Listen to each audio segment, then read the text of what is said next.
Bakit may ganon? Hindi ako prepared. Wait. Hala, asan yung questions?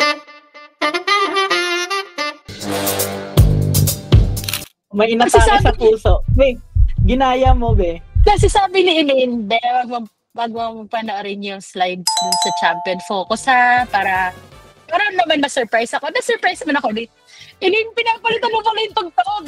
Hindi ko alam. We have Zar for today's focus.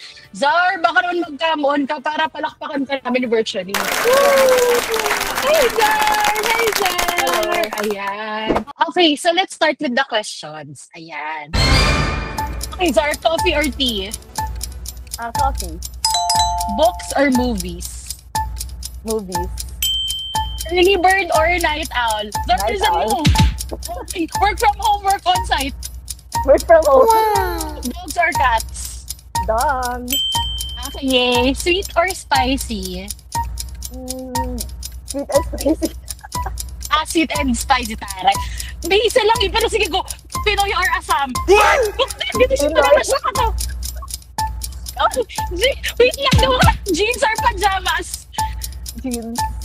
Okay, mahaba pero okay lang or maliit pero nagpa-perform?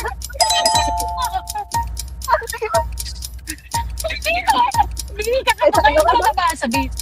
Mahaba pero okay lang or maliit pero nagpo-perform? Maliit na lang pero nag-perform.